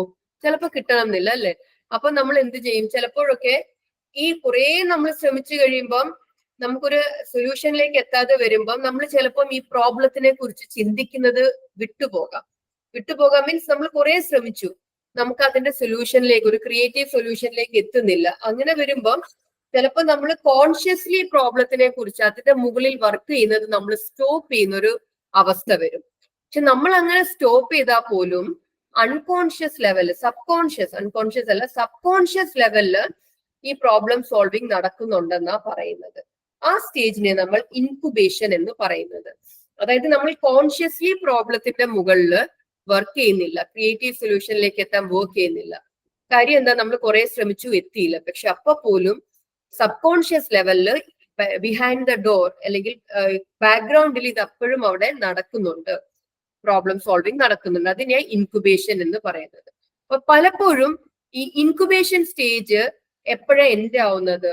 നമുക്കൊരു ഇല്ലുമിനേഷൻ ഉണ്ടാകുമ്പോഴാണ്. അപ്പൊ ഇൻകുബേഷൻ സ്റ്റേജ് എപ്പോഴും എൻഡ് ആകുന്ന എപ്പോഴാണ്? നമുക്ക് പെട്ടെന്ന്, നമ്മൾ പറയത്തില്ല ബൾബ് കത്തുന്ന പോലെ ഒരു ആഹാ എക്സ്പീരിയൻസ്, പെട്ടെന്ന് ഒരു ദിവസം നമുക്ക് സൊല്യൂഷൻ ഉണ്ടാകുന്നു. അപ്പൊ നമുക്ക് ആ സൊല്യൂഷൻ ശരിക്കും എന്തുകൊണ്ടുണ്ടാകുന്നത്? നമ്മൾ പോലും അറിയാം നമ്മുടെ സബ് കോൺഷ്യസ് ലെവൽ ഈ പ്രോബ്ലത്തിന്റെ മുകളിൽ നമ്മൾ വർക്ക് ചെയ്യുന്നുണ്ട്. അപ്പൊ ആ ഒരു സ്റ്റേജ് ഓഫ് ഇൻകുബേഷൻ എപ്പോഴാണ് എൻഡ് ആകുന്നത്? നമുക്കൊരു റാപ്പിഡ് ഇൻസൈറ്റ് കിട്ടും. അതായത് പ്രോബ്ലത്തിന്റെ എല്ലാ എലമെന്റ്സും പെർഫെക്റ്റ്ലി നമുക്ക് ലിങ്ക് ചെയ്ത് ഒരു സൊല്യൂഷനിലേക്ക്, ആഹാ എക്സ്പീരിയൻസ് എന്ന് പറയും. അതിനെ ഇല്ലുമിനേഷൻ എന്ന് പറയുന്നത്. നമ്മൾ ഇൻസൈറ്റ് ലേണിംഗ് പഠിച്ചപ്പോൾ സുൽത്താൻ മങ്കി, ഒരു ഏപ്പ് സുൽത്താന്റെ പ്രോബ്ലം ഒക്കെ നമ്മൾ പഠിച്ചിരുന്നു. അതിൽ അന്ന് ഞാൻ പറഞ്ഞിരുന്നു ഈ ഇല്ലുമിനേഷൻ, അല്ലെ? ഒരു പോള് വെച്ച് ബനാന റീച്ച് ചെയ്യാൻ ശ്രമിക്കും, കുറെ ശ്രമിക്കുമ്പോൾ കിട്ടത്തില്ല. അവസാനം സുൽത്താൻ മടുത്തിട്ട് ആ പോൾ അവിടെ മാറ്റി വെച്ച് ഒരു കേജിന്റെ മൂലയ്ക്ക് ഇങ്ങനെ ഇരിക്കുമ്പോൾ പെട്ടെന്നാണ് സുൽത്താന്റെ ഐഡിയ കത്തുന്നത്, അല്ലെ? ആ പോളും ഒരു ബോക്സിന്റെ മുകളിൽ കയറി നിന്ന് പോൾ യൂസ് ചെയ്ത് തട്ടിക്കഴിഞ്ഞാൽ ഇത് കിട്ടും എന്നുള്ളത്. അപ്പൊ അതിനുമ്പ് ട്രയൽ ആൻഡ് എറർ ഒന്നും നടക്കാതെ പെട്ടെന്ന് ഒരു സൊല്യൂഷൻ കിട്ടുന്നു ആഫ്റ്റർ എ റെസ്റ്റിംഗ് പീരീഡ്. അതിനെയാണ് ഇല്ലുമിനേഷൻ എന്ന് പറയുന്നത്. അപ്പൊ നമുക്ക് പെട്ടെന്നൊരു ആഹാ എക്സ്പീരിയൻസ് പോലെ ഒരു സൊല്യൂഷൻ കിട്ടിക്കഴിഞ്ഞാൽ ലാസ്റ്റ് പിന്നെ നമ്മൾ എന്ത് ചെയ്യണം? ഫൈനൽ സ്റ്റെപ്പ് എപ്പോഴും എന്താണ്? വെരിഫൈ ചെയ്യുക എന്നുള്ളത്. നമുക്ക് കിട്ടിയ ഒരു സൊല്യൂഷൻ കറക്റ്റ് ആണോ എന്നുള്ളത് നമ്മൾ വെരിഫൈ ചെയ്യും. വെരിഫൈ ചെയ്ത് കഴിഞ്ഞാൽ അത് കറക്റ്റ് ആണെന്നുണ്ടെങ്കിൽ നമ്മുടെ പ്രോബ്ലം അവിടെ സോൾവ് ആയി. ഇനി അതല്ല ഈ സൊല്യൂഷൻ ഫോൾട്ടി ആണെങ്കിൽ നമ്മൾ വീണ്ടും ഏത് സ്റ്റേജിലേക്ക് പോകും? ഇൻകുബേഷൻ സ്റ്റേജിലേക്ക് പോകും. അപ്പൊ ഇത്രയുമാണ് ക്രിയേറ്റീവ് തിങ്കിങ്ങിന്റെ സ്റ്റേജസ് എന്ന് പറയുന്നത്. സോ നമ്മളുടെ മൊഡ്യൂൾ 4 നമുക്ക് പെൻഡിങ് വന്ന ടോപ്പിക്സ് നമ്മൾ കവർ ചെയ്ത് കഴിഞ്ഞു. വേർണൻസ് ഹൈറാർക്കിക്കൽ മോഡൽ ഓഫ് ഇന്റലിജൻസും ഇമോഷണൽ ഇന്റലിജൻസും ക്രിയേറ്റിവിറ്റിയും ആയിരുന്നു നമുക്ക് ആഡ് ഓൺ ആയി വന്ന ടോപ്പിക്സ്. ബാക്കിയെല്ലാം നമ്മൾ ഓൾറെഡി എടുത്ത ടോപ്പിക്സ് ആയിരുന്നു. ഇനിയും മൊഡ്യൂൾ 5 വരുമ്പം മൊഡ്യൂൾ 5 പ്രധാനമായിട്ടും ഉള്ള ടോപ്പിക്സ് എന്ന് പറയുന്നത്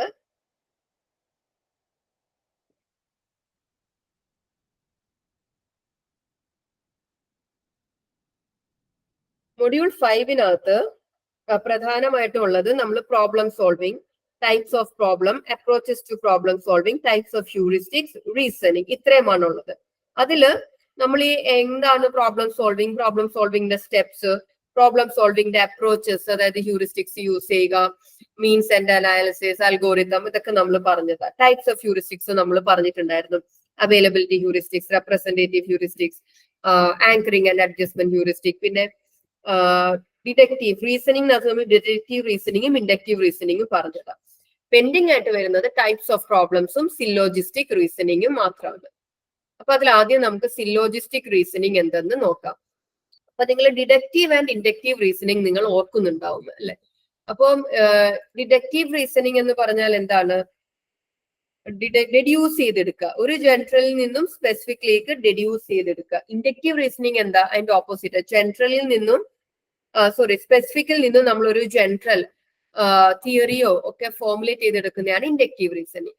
അപ്പൊ സില്ലോജിസം അല്ലെങ്കിൽ സില്ലോജിസ്റ്റിക് റീസണിങ് എന്ന് പറയുന്നത് ഇതൊരു തരത്തിലെ ഡിഡക്റ്റീവ് റീസണിങ് ആണ്. ഓക്കെ, അപ്പൊ നമ്മൾ നെറ്റിന്റെ എക്സാം ഒക്കെ എഴുതുമ്പോൾ നമുക്ക് കണ്ടു പരിചയമുള്ള ഒരു കൈൻഡ് ഓഫ് റീസണിങ് ആണ് സില്ലോജിസ്റ്റിക് റീസണിങ് എന്ന് പറയുന്നത്. അപ്പൊ സില്ലോജിസ്റ്റിക് റീസണിങ്ങിന്റെ പ്രത്യേകത എന്താണ്? ഇവിടെ നമ്മൾ ഡിഡക്റ്റീവ് റീസണിങ് തന്നെ ഡെഡ്യൂസ് ചെയ്ത് തന്നെ എടുക്കുക ചെയ്യുന്നത്. പക്ഷെ ഇവിടെ ഡിഡക്ഷനകത്ത് നമുക്ക് എന്തുണ്ട്? 2 പ്രിമൈസസ് തന്നിട്ടുണ്ടായിരിക്കും.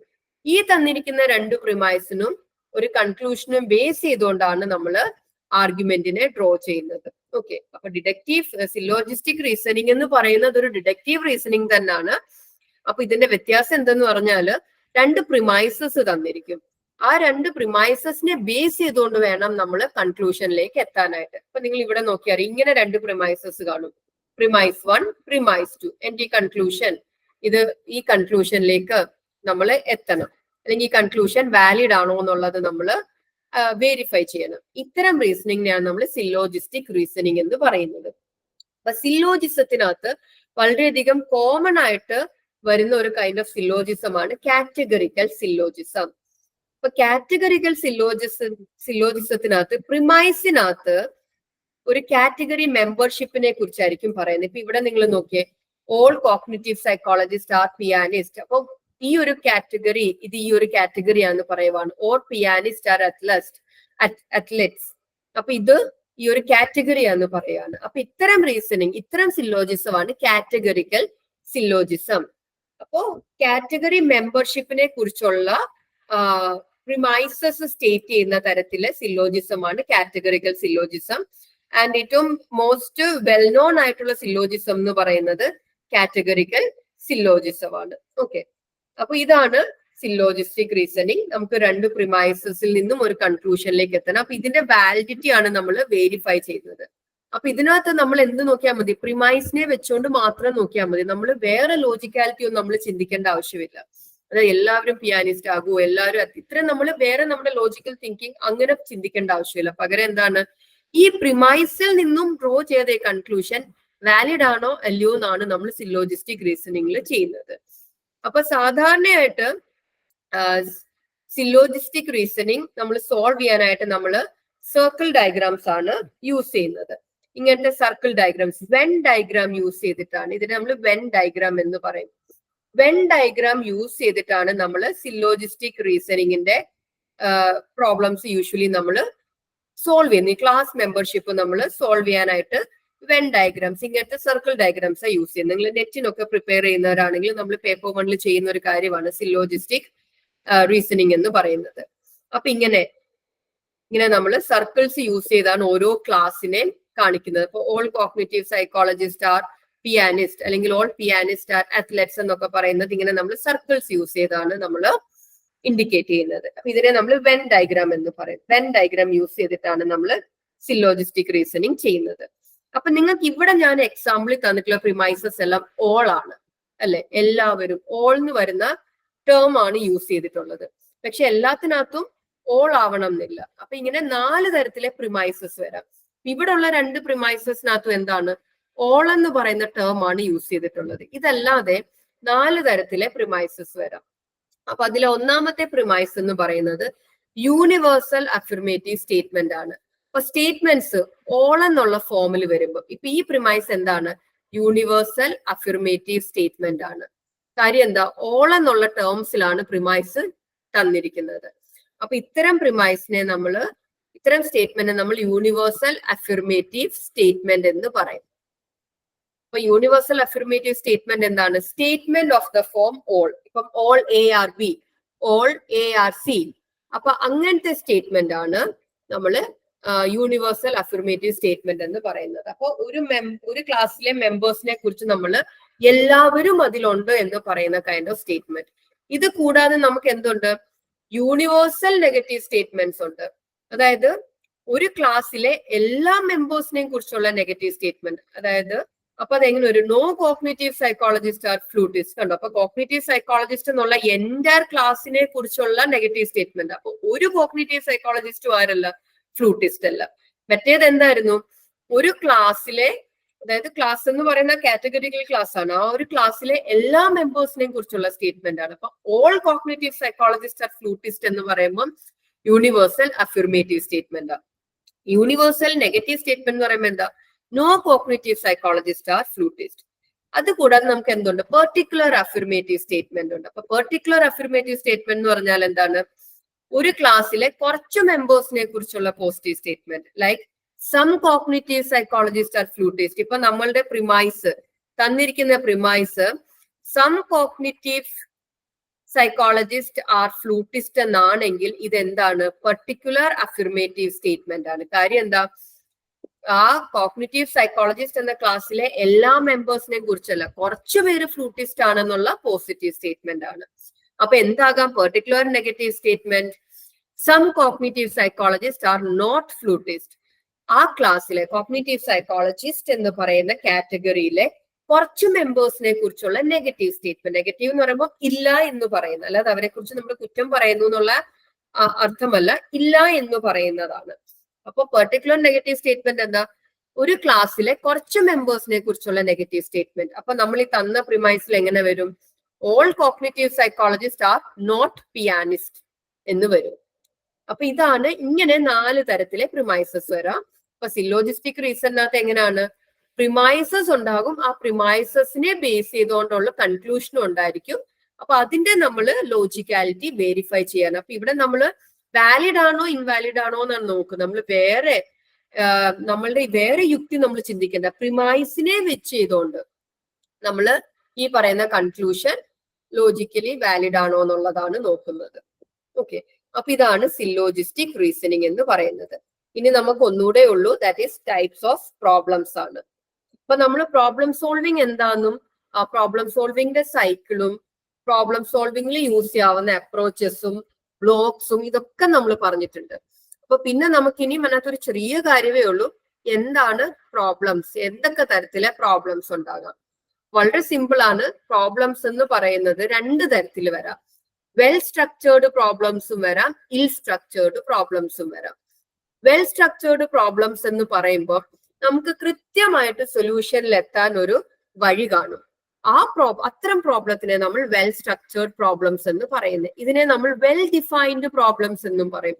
അപ്പൊ നമ്മൾ ആ പ്രോബ്ലം അങ്ങനെ ആ പോകേണ്ട പാത്തിലൂടെ പോയി കഴിഞ്ഞാൽ നമ്മൾ എവിടെ എത്തും, സൊല്യൂഷനിലെത്തും. ഇപ്പൊ ഇതാണ്, ഇവിടെ എക്സാമ്പിൾ നോക്കിയേ, ഒരു പാരലലോഗ്രാമിന്റെ ഏരിയ എങ്ങനെ കണ്ടുപിടിക്കാം. അപ്പൊ ഒരു പാരലലോഗ്രാമിന്റെ ഏരിയ കണ്ടുപിടിക്കാൻ നിങ്ങൾക്ക് ഒരു ഇക്വേഷൻ ഉണ്ട്. ആ ഇക്വേഷനിലേക്ക് വേണ്ട കാര്യങ്ങളൊക്കെ സബ്സ്റ്റിറ്റ്യൂട്ട് ചെയ്ത് നമുക്ക് ഒരു പാത്ത് ഉണ്ട്, ആ പാത്തിലൂടെ പോയാൽ എത്താം. അതല്ലെങ്കിൽ ഞാനിപ്പം നിങ്ങളോട് ചോദിക്കുവാണ് 2x + 3 = 4, find the value of x. ഇങ്ങനെ തന്നാൽ നിങ്ങൾക്കറിയാം ഇത്തരം പ്രോബ്ലം സോൾവ് ചെയ്യണമെങ്കിൽ കൃത്യമായിട്ടൊരു വഴിയുണ്ട്, ആ വഴിയിലൂടെ തന്നെ പോണം. ആ വഴിയിലൂടെ പോയാൽ നിങ്ങൾ എന്തെത്തും, സൊല്യൂഷനിലേക്ക് എത്തും. അത്തരം പ്രോബ്ലംസിനെ നമ്മൾ വെൽ ഡിഫൈൻഡ് പ്രോബ്ലം എന്ന് പറയുന്നത്. പക്ഷെ നമുക്ക് എപ്പോഴും നമ്മുടെ ലൈഫിലായിക്കോട്ടെ, നമ്മുടെ ഡേ ടു ഡേ ലൈഫൊക്കെ നോക്കി കഴിഞ്ഞാൽ നമുക്ക് എപ്പോഴും വെൽ ഡിഫൈൻഡ് പ്രോബ്ലംസ് മാത്രമല്ല ഉള്ളത് സോൾവ് ചെയ്യാൻ. നമുക്ക് ചിലപ്പോൾ എന്തും വരാം, ഇൽ ഡിഫൈൻഡ് ആയിട്ടുള്ള പ്രോബ്ലംസും വരാം. അപ്പൊ ഇൽ ഡിഫൈൻഡ് അല്ലെങ്കിൽ ഇൽ സ്ട്രക്ചേർഡ് പ്രോബ്ലംസ് എന്ന് പറഞ്ഞാൽ എന്താണ്, ഈ പറഞ്ഞ പോലെ ക്ലിയർ പാത്ത് ഉണ്ടാവില്ല സൊല്യൂഷൻ. അപ്പൊ നമ്മൾ നമ്മുടെ ലൈഫ് നോക്കിക്കഴിഞ്ഞാൽ കൂടുതലും നമുക്ക് ഇൽ സ്ട്രക്ചേർഡ് പ്രോബ്ലംസേ ഉള്ളൂ സോൾവ് ചെയ്യാനല്ലേ. അപ്പൊ ക്ലിയർ ആയിട്ടുള്ള പാത്ത് ഇല്ല സൊല്യൂഷനിലേക്ക്. അത്തരം പ്രോബ്ലത്തിനെ നമ്മൾ എന്ത് വിളിക്കും, ഇൽ ഡിഫൈൻഡ് പ്രോബ്ലംസ് എന്ന് വിളിക്കും. അപ്പൊ നിങ്ങൾക്ക് ഇപ്പം ഒരു വീട് വാങ്ങണം. അപ്പൊ നിങ്ങൾ ഒരു വീട് വാങ്ങാനായിട്ട് പോകുമ്പോൾ നമ്മൾ 2-3 വീടൊക്കെ നോക്കി. അപ്പൊ നമ്മൾ ഈ നോക്കിയ എല്ലാ വീടിനും അഡ്വാൻറ്റേജസും ഒരേപോലെ അഡ്വാൻറ്റേജസും ഡിസഡ്വാൻറ്റേജസും ഉണ്ട്. അപ്പൊ നിങ്ങൾ ഇതിൽ ഏത് വാങ്ങും? അപ്പൊ ഇതിനകത്ത് നമുക്കൊരു പർട്ടിക്കുലർ പാത്തില്ല ഫോളോ ചെയ്ത് സൊല്യൂഷനിലേക്ക് എത്താൻ. നിങ്ങൾ കണ്ട വീടിന് അഡ്വാൻറ്റേജും ഡിസഡ്വാൻറ്റേജും, കണ്ട എല്ലാ വീടിനും അഡ്വാൻറ്റേജും ഡിസഡ്വാൻറ്റേജും ഉണ്ട്. അപ്പൊ നമുക്കൊരു കറക്റ്റ് സൊല്യൂഷനിലേക്ക് എത്താൻ ഗ്യാരണ്ടീഡ് ആയിട്ടുള്ള ഒരു വഴിയൊന്നും ഇല്ല. അപ്പൊ അങ്ങനത്തെ പ്രോബ്ലംസ് ആണ് ഈ സ്ട്രക്ചേർഡ് പ്രോബ്ലംസ്. ഇനി നിങ്ങൾ ശ്രദ്ധിക്കേണ്ട മറ്റൊരു ടേം ആണ് ഐസോമോർഫിക് പ്രോബ്ലംസ് എന്ന് പറയും. അപ്പൊ 2 പ്രോബ്ലത്തിനെ ഐസോമോർഫിക് എന്ന് പറയുന്നത് എപ്പോഴാണ്, അവരുടെ ഫോർമൽ സ്ട്രക്ചർ ഒന്നായിരിക്കും, കണ്ടന്റ് മാത്രമായിരിക്കും വ്യത്യാസം. അതായത് 2 പ്രോബ്ലം അവരുടെ വെർബാറ്റിം അല്ലെങ്കിൽ ആ തന്നിരിക്കുന്ന കണ്ടന്റ് വ്യത്യാസവും, പക്ഷെ അണ്ടർലൈൻ സ്ട്രക്ചർ ഒന്നാ. അണ്ടർലൈൻ സ്ട്രക്ചർ ഒന്നാന്ന് വെച്ചാൽ അത് സോൾവ് ചെയ്യേണ്ട രീതി ഒന്നാ. പക്ഷെ കണ്ടന്റ് തന്നിരിക്കുന്നത് ഡിഫറെന്റ് ആയിരിക്കും. അത്തരം പ്രോബ്ലംസ് ആണ് ഐസോമോർഫിക് പ്രോബ്ലം. അപ്പൊ ഞാൻ ഇവിടെ ഒരു എക്സാമ്പിൾ ഇട്ടിട്ടുണ്ട്. ഇത് 2 പ്രോബ്ലംസ് ആണ്. ഈ 2 പ്രോബ്ലംസ് നിങ്ങൾ നോക്കിക്കഴിഞ്ഞാൽ ഇതിന്റെ കണ്ടന്റ് ഡിഫറെന്റ് ആണ്. അപ്പൊ ഒന്നാമത്തെ പ്രോബ്ലം എന്താണ്? നിങ്ങൾ പണ്ട് കേട്ടിട്ടുള്ള പ്രോബ്ലം ആയിരിക്കും. ഈ മിഷണറി കാനിബൽസിന്റെ പ്രോബ്ലം ഉണ്ട്. അതായത് 3 മിഷണറിക്കും 3 കാനിബൽസ്. കാനിബൽസ് എന്ന് പറഞ്ഞാൽ അറിയാലോ, സെയിം സ്പീഷീസിലുള്ള ആൾക്കാരെ കഴിക്കുന്നവർ. അപ്പം മിഷണറീസിനെ തിന്നുന്നവരാണ്, അതായത് മനുഷ്യരെ തിന്നും. അപ്പൊ 3 മിഷണറിയും 3 കാനിബൽസ് കൂടെ ഒരു റിവർ ക്രോസ് ചെയ്യണം ഒരു ബോട്ടിൽ. അപ്പൊ ഈ ബോട്ടിൽ ഒരു സമയത്ത് എത്ര പേരെ കൊണ്ടുപോകാൻ പറ്റത്തുള്ളൂ? 2 ആൾക്കാരെ കൊണ്ടുപോകാൻ പറ്റത്തുള്ളൂ. ഓക്കെ. പക്ഷേ ഇതിനകത്ത് ശ്രദ്ധിക്കേണ്ട ഒരു കാര്യം എന്താണ്? അപ്പൊ ഒരേ സമയം 2 പേരല്ലേ പോകത്തുള്ളൂ. മൊത്തം എത്ര പേരുണ്ട്? 6 പേരുണ്ട്. അപ്പൊ ഇങ്ങനെ പോകുന്ന സമയത്ത് ഈ നദിക്കരയില് മിഷണറീസ് ഉണ്ടായിരിക്കുമല്ലോ. ആ മിഷണറീസ് കാനിബൽസിനേക്കാൾ കുറയാൻ പാടില്ല. അങ്ങനെ വന്നാൽ എന്ത് സംഭവിക്കും? കാനിബൽസ് മിഷണറീസിനെ തിന്നും. അതുപോലെ തന്നെ ആൾക്കാർ ആരും തന്നെ വള്ളത്തേൽ ഇല്ലാതെ ബോട്ടിന് ക്രോസ് ചെയ്യാനും പറ്റത്തില്ല. അപ്പൊ എങ്ങനെ മിഷണറീസിനെ കാനിബൽസ് തിന്നാതെ ഈ ബോട്ട് ക്രോസ് ചെയ്യാൻ പറ്റും? നമ്മള് ചെറിയ ക്ലാസ്സിലൊക്കെ സ്കൂളിലും ഒക്കെ കേട്ടിട്ടുള്ള പ്രോബ്ലം ആണ് അല്ലെ. അപ്പൊ എങ്ങനെ ഈ കാനിബൽസ് തിന്നാതെ എങ്ങനെ ക്രോസ് ചെയ്യാൻ പറ്റും? ഇനി രണ്ടാമത്തെ പ്രോബ്ലം നോക്കിയേ. ഇതിനെ നമ്മൾ ടവർ ഓഫ് ഹാനോയ് എന്ന് പറയുന്ന പ്രോബ്ലം ആണ്. അപ്പൊ നിങ്ങൾ നോക്കിയറിയാം, പല ഡയമീറ്റർ ഉള്ള റിങ്സ് ഇങ്ങനെ സ്റ്റാക്ക് ചെയ്ത് വെച്ചേക്കാണ്. അപ്പൊ ഇത് ഈ ഒരു റോഡിലാണ് സ്റ്റാക്ക് ചെയ്ത് വെച്ചേക്കുന്നത്.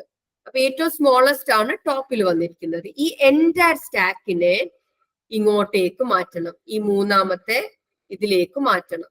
ഓക്കെ.